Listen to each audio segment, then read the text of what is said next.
Yeah, I was gonna say something deep and meaningful, but we will move on. But yeah, that's exciting. I mean, from going to, I think we talked about this when we met before, that you don't know what it's gonna look like. I don't know what Gen X Vibes is gonna look like. And you have to kind of strike a balance. I'd be interested to see if you agree, between working toward a vision and being open and flexible to iterating and pivoting when necessary, right? Oh, that is on point. Yeah. Yeah, that's a realization I had toward the beginning of the project as well. It's probably a metaphor for life. It's a metaphor for life, right? Definitely, not to get too philosophical here, but as it relates to the band, I think that's more a struggle now, because at the beginning we had no vision. We were just kind of having fun and playing shows because we got booked for shows, so we're gonna play shows. Yeah. And now that there's more concrete vision, not the vision is concrete, but there's a mission associated with it, goals, expectations. Yeah, there's expectations, and now you've got a standard to live up to and everything. And so the good news is we have not become rigid by any stretch of the imagination. Our willingness to evolve is pretty extreme from just about every angle you look at. And I think that's great, but at the same time, you can't abandon why people like you in the first place. Yeah. And we've got a very loyal fan base, and you have to make sure whatever changes you make, you're not isolating them. Definitely. Yeah. Yeah, it's a challenge now. And you have an absolute, what I call raving fans. There's nothing better marketing wise, right? Because then you don't have to quote unquote advertise, because people are doing it for you, right? Absolutely. Like that video that I saw, it wasn't endorsed by you guys, it was a friend, and that just joy, right, that everyone's feeling comes through. Right. Yeah, how much more does that mean when you see a friend post a video of us than us post a video? First of all, it's totally different, right? It's totally different. And that goes to brand, brand versus reputation. You know what I mean? You can try to, and I'm not sure which is which, you know what I mean? But when you put stuff out, you are doing so with intent. You know what I mean? And definitely. So the viewer knows that, and they're like, okay, is this an advertisement? Is this but when somebody does it just for pure joy and talks about you or, something else, it's such a more powerful thing, I think. Absolutely. It's way more powerful. They ultimately decided not only to post that they thought that content, what they were seeing, was worthy of sharing with their entire fan base. I think the multiplication of that, right? Yeah. But bottom line, they made the decision to go out and see us on that Friday night, that Saturday night in Dewey, right? And so it means a lot to me that people in our very limited free time in this busy world we live in, regardless of retired or not, if you're a boomer, right? They make the decision to come see us. They make the decision to share about us, and that is the highest endorsement I think that we could ever receive. Our word means nothing compared to somebody else's by choice endorsement without no strings attached. They're just doing it because they love the music, they hopefully love the product that we're offering, and they want to share that in their friends so they can experience the same thing too. The vast majority of the growth and the success that we've seen, especially from a fan base perspective and from a new venue perspective, has been because of word of mouth. And when I say that extends, of course, social media. Definitely. Yes. But the fact that you respect that juju, I think then, just adds to that whole kind of cycle of energy, so, and that's only gonna, I don't want to seem like I'm just supplicating, but it's just, there's just so much joy around your shows. Yes. And around the 80s music and the choices that you guys do play. So tell me a little bit about your set list, and you said it's evolved. How do you decide how did you first decide, and now that you're at 120 and how much, or 130, how much, who's counting anyway? How much time it takes, right, to add one, then you have to be, I would think, discerning about which ones you choose. Very discerning. How do you go about that? Yeah, we're becoming increasingly discerning. I could say that's another thing that surprised me about the 80s, and one of the reasons why I don't get sick of it is just the depth you can really go. Like, I mean, I mentioned a couple different subgenres, or I guess really just genres within the 80s decade in general. You can, even if you were just trying to stay top 10s across the 1980s, that pool is absolutely endless, especially because unlike these days, the churn in the charts was constant. Yes. Yeah. So it wasn't Taylor Swift dominates for a year on the charts. It was this song that's number one is number one for 1 week, and then maybe barely in the top 40 the next week, right? I mean, that was just, I could say a lot of things about that, including just musical quality, but there's a lot we can do. I've always kept a running song list, not only of like our master, we've got a master file of those 120, 130 songs. I guess there's a couple different ways of getting into the question. Are you asking how do we decide what to add, or how do we decide what's in a set on that night? I think I was asking how do you decide what to add? Yeah. Right now, you know. More interesting question anyway. Yeah. Right now. Yeah. And I would think that that's a different answer than it was, you know, winter 2022 when you were, you know, just starting, like adding those 120. You know, so I think there's kind of two questions. How did you first decide, you know, your first kind of core ones, which have become your core ones? Yeah. So I'll have you speak to that, and then afterwards, now that you have these, but you know how much time it takes, you've got to be discerning about which ones to add that will fit into, right, that core. Totally. Yeah. So how did you go about the initial set? At first, it was just random songs that we felt were essential and that we needed to put on the set list. Really, and during the proof of concept shows, many of those songs, probably about half of them, became our core. Right. We were just somewhere in between what songs does an 80s band have to play, and what songs from the 80s do we want to play. I'm not pretending there's no overlap there, but right. there's a difference.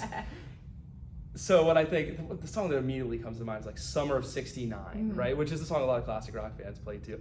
But that's like a song, it's so durable, you can play it every night. When I think 80s, I think Jesse's Girl, I think Summer of '69, two songs that occur very commonly on our set list. So, but then at the same time, we were adding other things like a song that appears most commonly on our set list, Somebody's Baby, Jackson Browne, Fast Times at Ridgemont High, right? I always thought that song was just incredibly melodic and just pretty, and there's just a reason why. Oh my gosh, I forgot about that song. Isn't that funny? Yeah. And then that's when it wasn't as obvious that we just. But it's perfect. Yes, it's literally perfect, and it's a song I never get sick of. But that song was just added to the initial core set because we liked it. Okay. And then it always got a pretty solid response, and that's more of a selfish song. We just put it on the set every night because I just like the song. But yeah, at first we were just kind of hitting absolute essentials that a lot of those we do hear local cover bands play, in all honesty. Yeah, but it's a different sound. It is a different sound. It's a different sound. It is a different. So it's not that, like you've said, to keep polished. the integrity of the original. It you know, does. which is fine. There's value in that, but I'm just saying Their model's it's, working. Yeah. It's not. If you hear that, you know, Summer of '69 in a 4-piece, you know, classic rock, you know, just electric guitar, you know, bass, drum, singer, it's totally different than It you is. guys. Yeah. Yeah, it is different. Well, everything from, like, the tempo is not going to be the same. If that song is, you know, 120, let's say, you know, they'll start the song at 125 and it'll end at 133, Totally. which is, and this is like beats per minute, you know, like what you're dancing to. And these things are a really big deal when you look at like tightness. So, I mean, I want to start and end exactly the same, and I want it to be exactly like the record. So these are just kind of different standards to work off of, but it's, I would have it no other way. Any product I put out there is just going to be like that. So many variables. Oh, so many variables. I think, you know, we got that core set list down. A lot of those continue today. And I would say for the longest time, it was just a 50-50 split between what is essential and what we want to play. Of course, and I saw this especially last summer when we started, and this was summer 2023, when we did the weekly Saturday residency at Nalu. That was a more intimate setting, actually, than we had been working with. And so we started to hear a lot more from the crowds, like when they yelled out something, besides Freebird, we would actually hear it. And we started to pay attention over the years of the songs that would get requested more than once.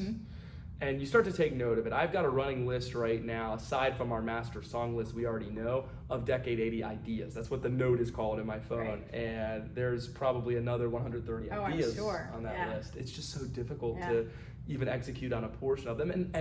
And that list, I would say, is a mix of 50% crowd requests, 50% things that I want to do at this point. Mm-hmm. I would say we've covered a lot of ground in our set list now where we pretty much are able to answer a lot of requests already. Yeah. We're not a request band, I would say, but in a certain setting like Nalu, we can be. We can be. Mm-hmm. And we've got that level of flexibility. But, you know, it started to become a lot of crowd requests, and a little bit deeper requests we're able to get away with now, especially what I found, this beach area, namely Dewey Beach, they want a little bit of something different. Sometimes they can handle some more sophisticated, deeper cuts than that Summer of '69 selection, which they don't mind either. Right. But I've noticed a lot more new wave requests. I've noticed a lot more R&B, namely like early hip hop requests as well. And so name a song for me. So happy to. Of both of those. Yeah. One thing I've heard requested numerous times, which was on my list as a selfish song I wanted to do, White Lines by Grandmaster My gosh, Flash. that's my college song. Seriously. Really? It is? Oh my God, I had a mixtape and it said party style BC style. Yeah, party mix BC style. Party mix BC style, baby. And yeah, because one of the first parties I went to at Boston College, they were playing that White song. Lines. Yeah. I hope there weren't any white lines There at were that not, as far party, as I right? know. Okay. Do you want me to turn down my halo? Is it blinding you? It absolutely is blinding me. Yeah, that's kind of a deep cut, right? I feel like I thought it was. Yeah, I don't think that. So there's the mom and dad test. So, this is really good because my dad's an avid music fan. I think my mom would say her primary passion in music is Decade 80 and our set at this point. I think we've gotten her up to speed on a lot of different songs that maybe she wasn't even listening to in the 80s. And I don't think she's ever been, honestly, a massive music fan. I hope I don't get in any trouble, Mom, saying that. She loves what we do. She's there pretty much every night. But at the same time, I really think that, you know, if I ask Dad if he knows White Lines, Dad knows White Lines. Yeah.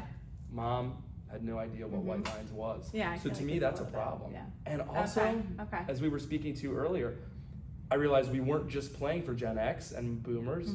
We were playing for their kids too. Kids don't know White Lines. Yeah, it's too deep. Flat out. So my hesitancy, especially as a band that plays most commonly in Dewey Beach right now, all right, that's a 50-50 audience. So does that mean I'm isolating? Is that the mom-dad split or the young-old split on that song? I cannot afford to have people going to get drinks. They can go get a drink, but leaving the dance floor all at the same no, time. I don't want changing that. I don't want that. But is there ever a place where it's like, but could that become one of our songs or what they come for? You know what I mean? Because it is a good song. Like I'm not, we're using this one as an example, but there could be a good song that is a deeper cut that your younger fans might not know, but then I think even adds depth to. It's got I'm just saying it's gonna be hard to decide. Super hard to decide. Super hard. Like you would think I think that ability is there, especially at the smaller shows. That ability is there. The big shows, we're sticking to a set and sticking. I mean, I can't hear the request, so it's just like we're playing down a set like any big band would. And I think the ability is there. But the question is, when I've got the time this week to prepare two new songs, am I going to dedicate the 6 hours to a song that I'm only 50% sure is going to work out? Yeah. So my thing is, of that big list I keep, and every time somebody says something in the audience, especially repeatedly, I add it to the list, and every week I kind of take appraisal of the songs in that list and decide what's going to work now. And the obvious decision tends to be to go with the ones that I know 100% of people, or 80 to 100% are going to know. That makes sense. That's been my strategy. Yeah. At this point, we get so many song requests, and sometimes on social media, we get a lot of song requests now. I'm probably going to introduce a more formal way to request songs, and we'll see what that looks like, but this is something I've wanted to institute for a couple months now, because it has gotten so significant and our time isn't increasing by any means. It's very limited, and we've got a strong set list. So I think that we're going to become even more targeted about the songs we're adding. Meaning you're going to ask for more, like, are you going to poll so that you know Absolutely. that there's a more, I think you're going to see polls, which we've done. Getting data, We've done, and ultimately every song on a poll we end up learning anyway, but don't tell anybody that. That's between you and me. But either way, I mean, in terms of what we learned first versus next year, the winner of the poll is gonna. I mean, it has to be a popularity contest in that sense. Do you get a lot of engagement on those polls? Very high engagement. That's awesome. Yeah, really strong. That again just speaks to raving fans. Definitely, because it seems that everybody's just begging for engagement. All brands and companies are just begging for engagement. Our engagement levels are just, I feel a bit of an anomaly amongst what I see. And a lot of entertainers and bands actually benefit from really strong engagement. But yes, polls like that, and especially when we act on it. Like when you go to the show 2 nights later and we play the song that you saw us learning on social media or whatever, we care about it. We're not just doing it because we think it would be entertaining for people to vote on, right? Well, then also they feel kind of like part of, they are the headband nation, right? They are because you listen to them, Absolutely. Right? Yeah. No, we don't do it for us. That's for 100% certain. So you have your core, right? And then you do poll and stuff. Is there consideration with regard to like, the kind of cadence of your sets? Yeah. Right. I'm sure, right? You can't have all hip hop and stuff. And then I did want to get back to the new wave. Is that like Flock of Seagulls or like that kind of thing? Flock is interesting because they're definitely a new wave act, but at the same time they're a top 40s one-hit wonder.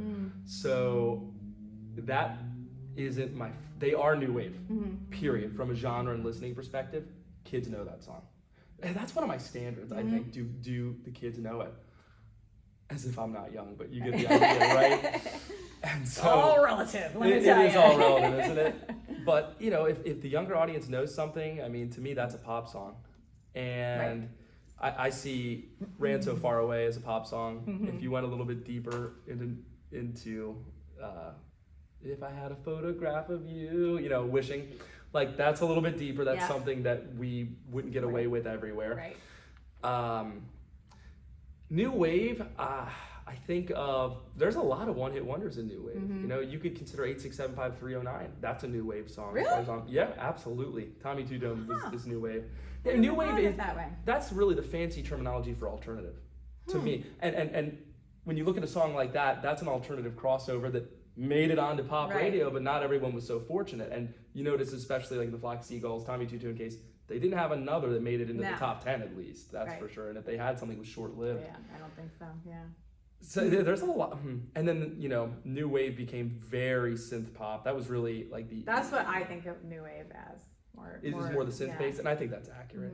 That's because they were innovating. The alternative stuff was super synthy in the late 70s, early 80s. Before 1982, it became mainstream. That sound was just everywhere. There was a lot of innovation technologically. They were taking a lot of risk within the alternative segment, and a lot of it actually made it onto radio. So then all the big acts started to sound. They also kind of started to, absolutely. At least. Yeah. It was just the sound of the time. Like, for the last 10 years, the trap beat was the sound. That rap beat was the sound of the time, and we're outgrowing that. But new wave is just more. When I say new wave, really, you can just think of deeper cuts at that point. Just things that just are not quite as obvious. Like the kind of thing maybe. When you walk into a Lowe's, that's not the 80s they're playing. They're playing Madonna. Yeah, gotcha. Yeah. And so then the R&B, hip hop, not just white. Like, so what else were people bringing up in that? It's a lot of Grandmaster Flash. Yeah. Sugar Hill Gang comes up a lot, which we kind of tease almost on a nightly basis. Well. Sometimes Apache, actually, it's kind of funny. Sometimes we had a lot of Apache requests at first. I'm not putting you on the spot. Sometimes I know the band, or I know the song, but I just don't even know about it. Right. I mean, Rapper's Delight is so obvious. It would have to be Rapper's Delight. Because I think a lot of times you'll have somebody request a song. Do you do Rapper's Delight? We do a couple verses of Rapper's Delight. Yeah. Oh my gosh. Oh, the song's like a 12-minute. Breathing. Yeah. There's a lot of words. Yeah, there is. And it's a 12-minute song. Like, I would never do the full song because you're going to lose people's attention. Nobody really wants it. They want Hotel, What Motel, about Holiday Tricky? Inn. It's tricky. Tricky? We could absolutely do Tricky. That's DMC. Mm-hmm. Yeah, we've you know, and we've really kind of teased a lot of this stuff over time. Tricky, I would consider Walk This Way too, and that's nice because it appeases the classic rock people too. Right, and they did it together. Absolutely, I think probably Run DMC is great. Yeah. Probably just picking the first or the second biggest hit of all these bands, and perhaps even if we really want to put some time into this, Medley. I mean, I loved it. They mashed it up so that you don't have to do the whole song. Yes. Yeah. They're 10 times the effort. But if you want to talk about keeping people engaged and surprising people, giving something they definitely haven't heard done live before. Because you just go from like the most iconic part of the song. That's to it. The most iconic part of the song. That's it. Yeah. Which you could really pick and choose. So I think really everyone you just named is a contender. And they're all pretty much priorities, I think, to get on the set list at this point. So you're just going to have to go to a show and see which one we whip out first. A show. You're going to have to go and yeah, because it could change. The differences and stuff. Absolutely, as you should. Has there been any songs that either you were surprised by the positive, like how, big a positive, even just one night, like, everyone going, oh, like me with the Top Gun, or negative that you thought was gonna land and didn't? All the time. And that can be crushing. Yeah. That work, I'm sure. There's a lot of one-off nights where one song will perform a whole lot better just for some random reason. I would say the songs, like, we probably have a good portion of songs that really do show up 80 to 100% of the time. And those songs perform very predictably well. We like to manage the energy to make sure there isn't ever a total steep decline, especially late in the night, especially once they've been listening for a while. We want to make sure we keep the energy really strong and keep them on the dance floor as a dance band. I mean, that's a pretty simple formula. There have been times where songs are not performing well. I can think of pretty recently. Late last summer, we tried to introduce Power of Love, Huey Lewis and the News. Oh my gosh. Bomb. Interesting. That was one of the more surprising bombs. That's so funny. I just heard it, and I was like, oh, I have to ask Justin if they do that. We know it. We can whip it out for you. I mean, by request, we can do it, but at the same time... Why do you think that is? Just random? I mean, the tempo is pretty average, so I can't really speak to that, and it's a pretty solid 120. I don't know. And we get like Huey Lewis requests and stuff. And we've had that song. We actually have had that song requested like last week, as crazy as it is. And I didn't do it because I thought it would bring everybody down. Yeah. It's just, you know what? One of the problems with that song, it's not a sing-along. Huey's riffing a lot, as Huey does, and I love Huey. But he's riffing a lot. There really isn't something you can laugh. There's not, besides, that's the power of love. I mean, besides like that hook, which he changes every time. Yeah. It's not easy. It's not summer of 69. Oh yeah. Like it's just, it kind of changes. And it's a good groove, but it's not ultra danceable and it's not ultra singable. I think that would be as simple as it gets. That's a good point. Yeah. Because anytime anybody feels uncertain, right? They don't want to feel uncertain.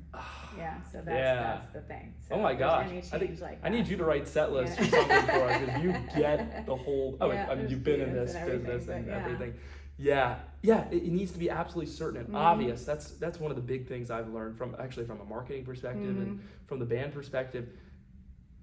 We need to be confident in everything we're doing. We can never show that, oh no, the crowd isn't responding like we wanted them to. We need to give it our all. So you have to, But at the same time, sometimes it's just not obvious enough for them. And we realize that we are pretty deep and avid music listeners and not everybody else does. And the other thing is these songs were released 40, 50 years ago. So who's to say, I'm sorry to say, I need a moment of love. That does, you know what? That's a compliment as much as anything else. It's fine. But it's hard to believe, isn't it? And it doesn't sound that old. It really doesn't sound that old to me. But at the same time, not every song survives the test of time like that. Even if we know it because we're always engaged in 80s world, that doesn't mean that that's what they're playing on easy listening these days. So figuring that out. Is there also, I think that there is, right? Because with Gen X, right? It's people born 65 to 79, right? So, but like somebody born 65, they were in high school in 80, right? And I was born in 70, so I was only 10. So like the toys that I played with, it's all very different, right? And so the 70s and 80s, there's such different decades in terms of fashion, home decor, color scheme, fonts, you know what I mean, all of that. And I know even then within the decades there are, so is it hard to mix that, to go from like an early 80s to, is that ever a consideration, or are you finding, I feel like you're doing a million things, Justin. You are, right? Like you're playing the drums, you're singing, you're making sure that the energy's high, and then you're also taking note of what people are yelling and how things are landing, you know what I mean? It's like this, like how many out of body things are going on, and you're taking it all in. Yeah, thank you for appreciating that. I think it gets easier the more comfortable it is. And I always say it's the same thing with the whole drumming and singing, or guitar playing and singing at the same time. One thing has to be autonomous, or else you're going to bomb everything at once. Gotcha. And I think especially with those core songs, we become so autonomous. Yes. Like we're just not thinking anymore. Right. And so that allows you to engage with the audience more, and that allows you to really take note of what's going on. And I've got some spies in the audience as well, to be honest. We not only, we have our sound tech in the audience constantly, our stage tech in the audience, so they're constantly taking notes. Sometimes they'll like bring me a note of a request somebody had or something, right? And we've got eyes and ears everywhere, but I still think there's a lot of observation going on from our perspective. And also there are songs in my head where I kind of put a question mark and think, is this song going to work tonight? And I'll pay special attention. By that sixth time we played Huey Lewis and it wasn't working, that song's off the set. That's just not going to happen. And so if you start to notice a trend, you start to pay attention to these things. And it becomes easier and easier the more comfortable we get with this act, to engage and to curate the product closer to what we think the direction needs to be going forward. Right, because really what you're saying is it becomes easier to do more things because you've worked so hard that you're automating everything. A bunch, so you can take on something else. Well, exactly. I can't say enough that it just shows you guys are just a tight act, and musically, and thank you, performance wise and everything. Yeah, appreciate it. Crazy. So what do you see for the future, for decade 80? That's a great question. I reflect on that a lot, because it's really hard to define, because it's already gone further than I thought it would. So you always need to be good problem to have. You always need to be changing the goalposts. I found, and so what I wanted this time last year, much of it has been accomplished, and especially in terms of kind of playing the venues I want within a local scene, those boxes are checked. That's great. And so at this point, the only option, if you want to keep growing from that perspective and growing the fan base first and foremost, you got to go regional. You got to expand. Earlier in this, we were talking about that. But it's starting to happen naturally, even without us forcing it. And that's all of our incoming, new booking inquiries. Whether it is a public event or a private, it's all organic at this point. That's it's fantastic. all word of mouth, or somebody who just saw us at a show and now wants to inquire, or an agent that saw us at a show. And so that speaks volumes. Thank you. So at this point we've got some open, I don't want to sound too salesy here, but some open leads between New Jersey, Ocean City. You can just kind of like Philly, just kind of draw a big tri-state area circle or whatever. We've had some Florida, like some actually legit Florida inquiries. And so I think the opportunity, we need to decide how open we are about how far it can go at this point. And when I say we, that's actually me. It's strange to say that, because you'd think it's always kind of been my vision from the start. And Taylor, my guitar player, who's been a constant in the band, he's the one who is, he has a newborn on the way, he has a kid and a wife at home, and I'm just living bachelor life over here, and yet I'm the one who has to decide how far it has to go. He is so open to seeing everything through. That's fantastic. And it's great. That's one of the ways you've got the right guy, and a bunch of other reasons, but at the same time he's like, it's already gone further than he thought it would. He's like, why not just keep pushing? I'll make it work. Like he'll make it fit into his life, which wouldn't be easy, but he thinks it's worth willing. it, which that's He's huge. willing, and that's totally what matters. And I don't want to say cliches, but I really do think if we keep doing what we're doing, the sky is the limit. And I can only imagine, especially the more assistance we get along the way from some of the back end administrative management side of things, the more we can just focus on continuing to improve the product to what we think works in even bigger settings. And I think you're going to see the product evolve a lot more than it has. There's only one direction you can go, not to quote the boy band, but you know, I think there's a pretty clear path forward by just continuing to do exactly what we're doing right now. But you're open to that, is what I'm absolutely open to that. And I wish I had a more concrete answer, but it really does change at least month by month at this point. You know, every new show, every new client we book changes the trajectory, and that's just happening really without a lot of outreach on our part, just by us doing what we're doing. Yeah, when I saw you a couple months ago or whatever, my brother was in town from San Diego and came with us, and he was like, okay, how do I get them in San Diego? In San Diego, and I was like, oh my gosh, well, decade80.com. Yeah. Oh, and but we're open to anything. It's right on the verge, I think. I mean, heck, we signed up for a show in Mexico this That's October. right. Oh my God, you got to tell us about that. So talk about what you got upcoming, events-wise. By the time this gets released, odds are our entire summer schedule is going to be released through September, and at decade80.com. It's so simple. I think if you want to find us on all your social media platforms, in addition to our upcoming shows page, just start at decade80.com. It's a sure thing. You'll find all our links and handles there. You can where your merch will be soon. Oh, and that perhaps even by the time this is released, stay tuned for a merch store online as well, in addition to at shows. And if you visit that website, you're going to see some really interesting dates. We've got some new venues coming up, which you may need to just check out the website to see that. But a few things I do want to mention right now. We've got a couple amazing shows coming up right here locally. The first thing I think of, Friday, June 7th, we're going to be doing the BB Bash, which is the biggest fundraiser of the year for the BB Foundation. Absolutely amazing medical group who's doing great things through the foundation, with the foundation, and we're so happy to be helping host an 80s themed BB Bash for this year. Go grab your tickets. We're coming up on that event, and it probably is going to sell out. So I want to make sure that you're able to get those tickets. That's for June 7th. And I mean, that's always big, and the fact that you guys are headlining, I think it's go get them. Yeah. Thank you. Yeah, I hope so. Seriously. And then another ticketed show I can think of, Friday, June 28th. I'm surprised we haven't done this kind of event before. We're hosting a Decades dance party, is actually what the show is called. But we're going to be hosting a few different bands, including Decade 80, okay? We're going to be covering one band with the 70s, one band with the 80s. Who's that? I don't know who that be. And then another band with the 90s/2000s. We're going to kind of be celebrating everything. How sacrilegious.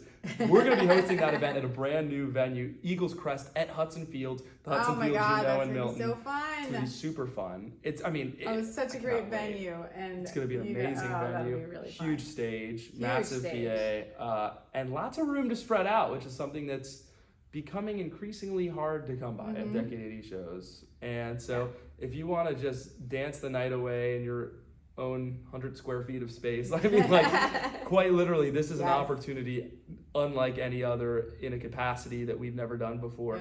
You're going to want to visit decade80.com to find the link to those tickets, because it is a ticketed event, and boy, you're going to get your money's worth, because I know that roster. It's a great lineup of entertainment that night. Oh, I'm excited for that. Friday, June 28th. June 28th. Okay. You've got to visit the site for that.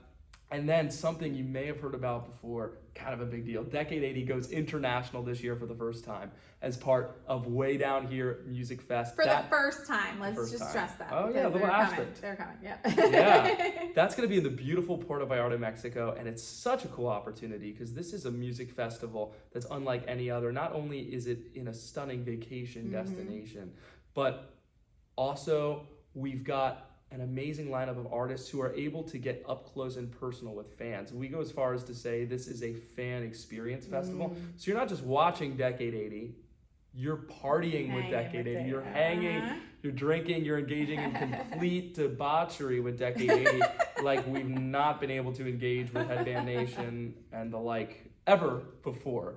And so, Puerto Vallarta, did you say? Puerto Vallarta, Mexico, Okay. the stunning West Coast. Is there a name to the festival? Way down here. The festival's Did they called do Way it Down Here last Fest. fall? They did actually. Okay. This festival's a few years in the making, and it Okay. just continues to grow. Yes. And we were so excited to They be always asked. have amazing acts. Oh, they and do. So I'm not surprised that They do. Oh yeah, I mean headlining is Nate Smith, who just spent so many weeks #1 on the country airplay charts. I mean, he actually still has a show locally here at Bottle and Cork that of course sold out immediately, right? And luckily this festival isn't sold out yet. You got numerous opportunities to see him and yours truly, and you just have to Where visit. were the dates on that again? That's going to be October 5th through 10th of this year, so still a little bit of time, but tickets are selling. We get reports on that, and so you probably do want to jump on that sooner than later. You don't have to remember anything but decade80.com for all of this, and of course, I'd be remiss to exclude the Nalu residency. This is the first time that I've actually talked about this publicly, and it's on the website now as well. This is the summer that we're doing a residency at Nalu called Dewey Beach Life. That's the name of the residency, and it's kind of to pay homage to this area that's been really so fruitful for us. It's so beautiful to party in and to grow up in, and that we have really evolved around. Special place, yeah. Very, very special place, and a really special venue, and a place to connect with Decade 80 in a more intimate setting, I think, than you're actually able to do at any other venue. It's honestly, there's just different sets. It's more changing dynamic sets, more crowd engagement. I mean, Nalu is interesting. Weekly? Monthly? That is weekly. So starting Memorial Day weekend through actually September 14th, that's the last Saturday. It's every single Saturday at Nalu Dewey Beach.